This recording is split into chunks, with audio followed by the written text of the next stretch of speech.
Hello everyone, this is Justin Kreps from Kreps Service Station in Spring Mills, Pennsylvania. And today we're going over a HiSun Sector 550 and the 750.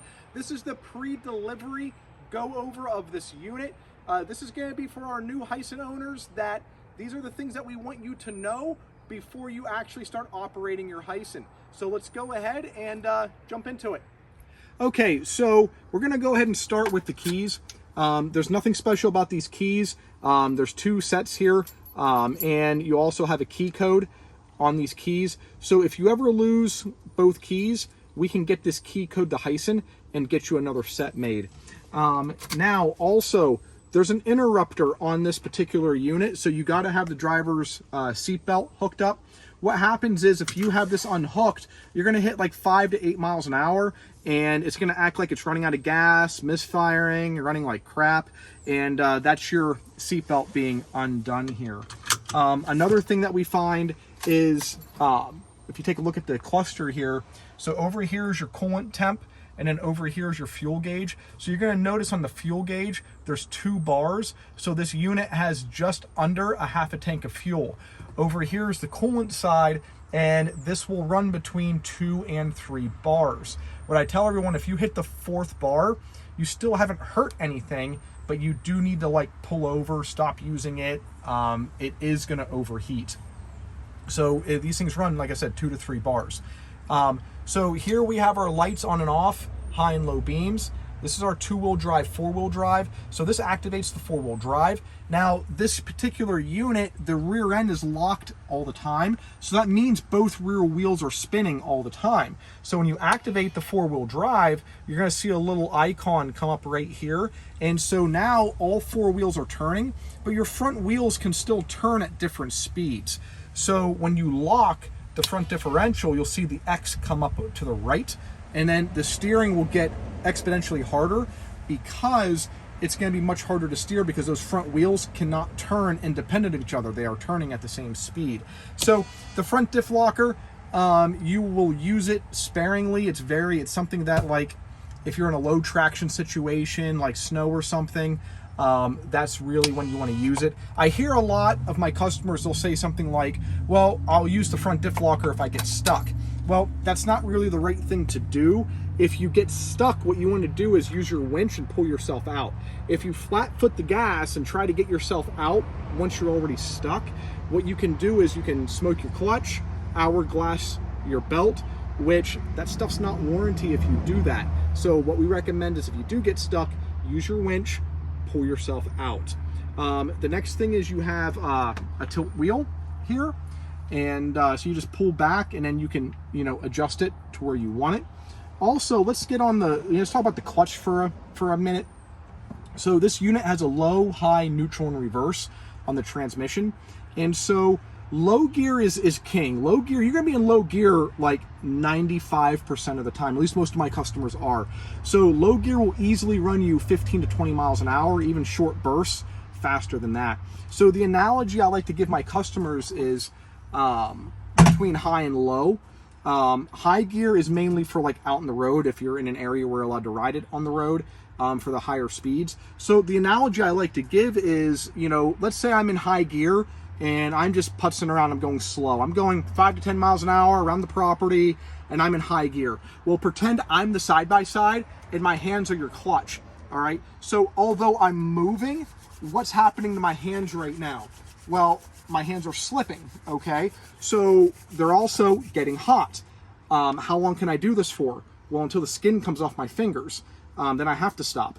Well, the same thing as your clutch. Once your clutch material comes off, well, the unit's gonna stop. But in low gear, if you're going like 5, 10 miles an hour in low gear, that clutch fully engages and it does this. And I'm moving, and like what's happening to my hands right now? Well, basically nothing. So now, I don't want you to be afraid of high gear. Use high gear in the correct instance. You're going like over 20, you're gonna sustain speeds over 20, and I tell people flat and fast. So that's when you use high gear. So other than that, it's low gear. So, okay, so let's go ahead and go under the hood. So under the hood, we have the winch controller. There's a blue wire that's not hooked up to anything under the hood here. This is your antenna. So just let that kind of hang out.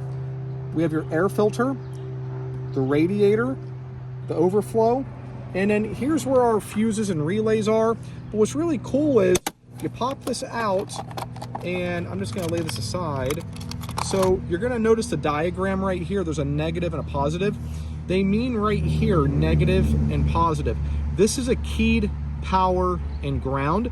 So if you have a light bar or just an accessory that you wanna hook up, you can hook it up right off of here. Okay, so let's talk about this accessory switch. The accessory switch is hooked to two different connectors. The forward position is it activates a connector in the right front wheel well. Center is off, and then the down position activates a connector in the left rear wheel well. So let's go ahead and show you where those connectors are.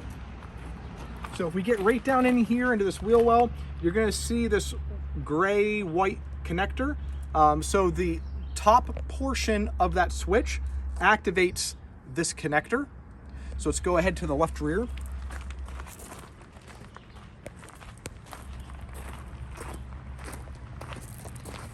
So if we look down in the left rear, this one's buried a little further, but that is the connector for the lower portion of the accessory switch.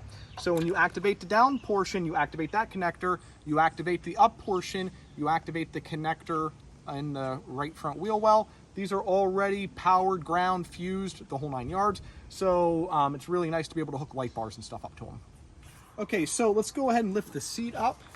This pops up, fold it forward. And so we have a panel right here. This is our engine access panel. And inside the engine access panel, you're gonna notice right here is where we check our oil at. And then your oil filter is right here. Then if you want to know how to change the oil, just refer to the Kreps University video, the 550, 750 sector oil change.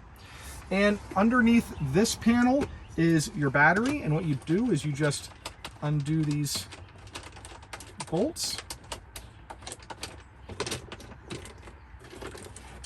And then you've got your main fuse. Fuse is here, the battery, all the connectors and everything. So it's all right under there. And then this panel just gives you more access in to like change oil and stuff into the top of your fuel pump. Okay, so here we have the front differential. We're actually looking at this from the passenger side.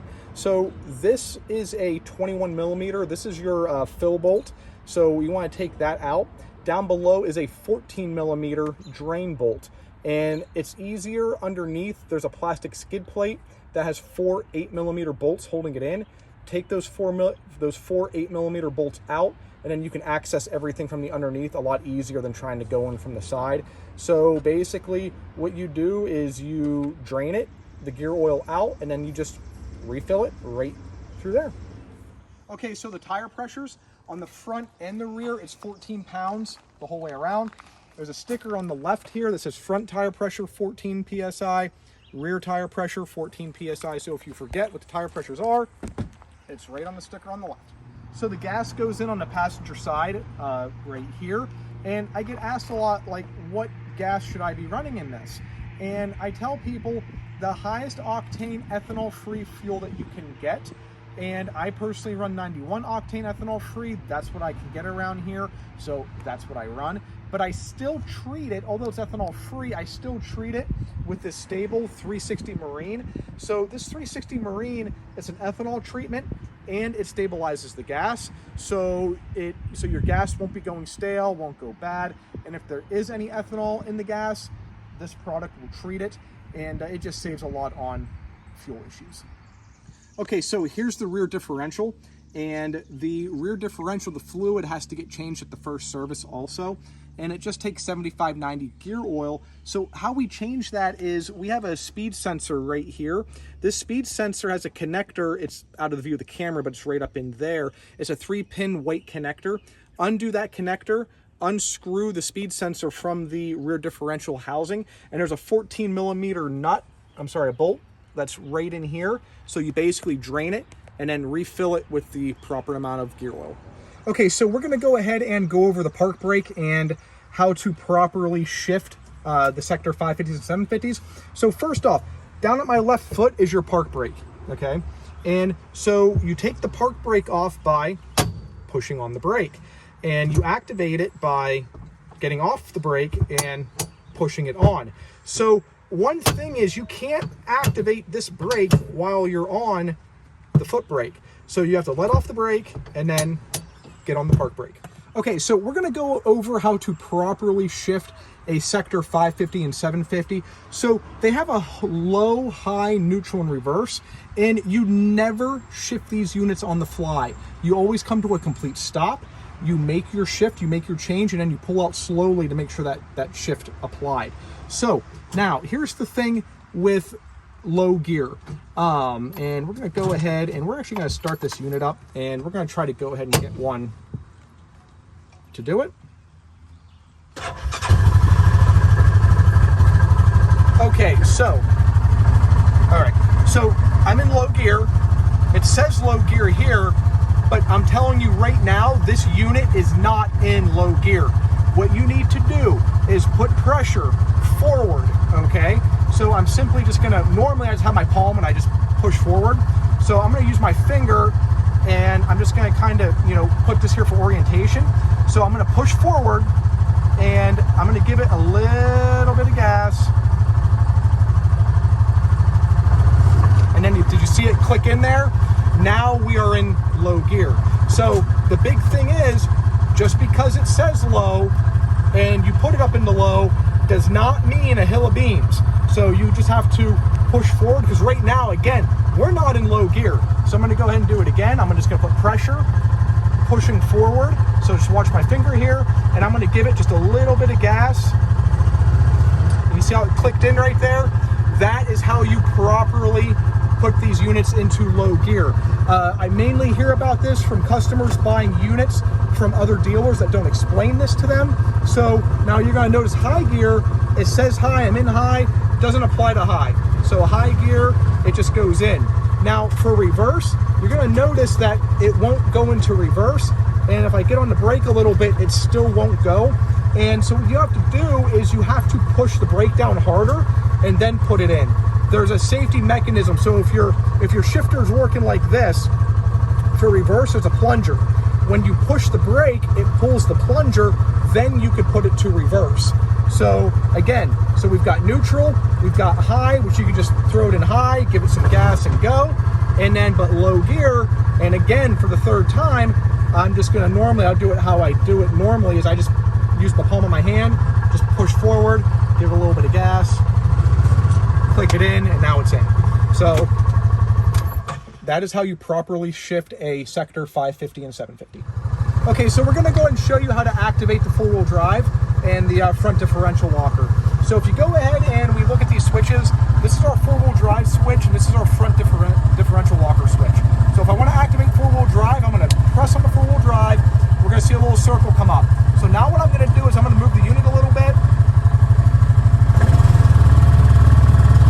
just nice and slow, and just to make sure that change applies. Now what I'm gonna do is I'm gonna lock the front differential in, and again, the X is gonna come up right there, and I'm gonna just move it nice and slow, make sure that the change takes effect. Now if I wanna take it out of the differential locker, I will take it out. Again, move the unit a little bit, make sure the change applies, and then if I wanna take it out of four-wheel drive, just click two-wheel drive, and again, move the unit a little bit, and make sure that change applies. Okay, so the last topic I want to hit on is short trips. So you don't want to be doing a bunch of short trips with these units. So when you start one, you want to let it run, let it warm up. So the biggest thing I think I see is when people start a unit up and they run to the wood pile. And then when they get to the wood pile, they shut the unit off. And they load up with wood, and then they start the unit back up, and then they run it back to the house, and then they shut the unit back off, and they unload the wood, and then they keep doing that cycle. They're doing a bunch of short trips and never letting the unit warm up. What you need to do is you need to start the unit, go out to the wood pile, let it run. Let it run until the unit warms up. So I'm gonna start it up, run to the wood pile, let it run while you're loading the wood up. Let it run when you're going back to the house and unloading the wood, until you get that second bar of heat. So until it starts saying that second bar, it's got 3 on it right now. These do run 2 to 3. So when you get that second bar of heat, that's when you can start it, stop it, start it, stop it to your heart's content. Don't start it and stop it while it's cold. Because when you start it and stop it when it's cold, it's in its choke circuit and the fuel injection system is dumping the gas to the engine. Well, what happens is you get something called blow-by. And when you get blow-by, that means that your air fuel mixture is getting by the piston and the rings and going into the crankcase. Now, these engines can deal with that. They have a breather system on it that takes that fuel vapor back up and then the engine burns it. But it can't do it with the engine being off. So when you start it, stop it, start it, stop it, start it, stop it, those fuel vapors end up in the oil, which is called oil dilution. So then what happens is you check your oil one day or you change your oil and then you get like a milky, like this milky white oil. So that's definitely not good for your engine. So what you want to do is you want to start it, warm it up, use it. Don't do the start, stop, start, stop, start, stop. I don't see it that often, but I see it sometimes. So we just want to try to avoid that. Thank you so much for watching the video today. I wanted to shoot this video because I wanted to give my new HiSun owners, my customers, reference, because we throw a lot of information at you, and we wanted to shoot a video that you could reference back to. So if you forgot something or forgot how to put it in the low, or for just in general just forgot something, that you had a video to reference. And if you didn't purchase a vehicle from me, hey, that's fine too. I hope this video, that you found it informational and that it helps you. And if you ever need parts, accessories, or if you ever do want to purchase a unit from us, you can get a hold of me. You call my daughter Haley. Either one of us can help you. And again, thank you so much for watching the video today.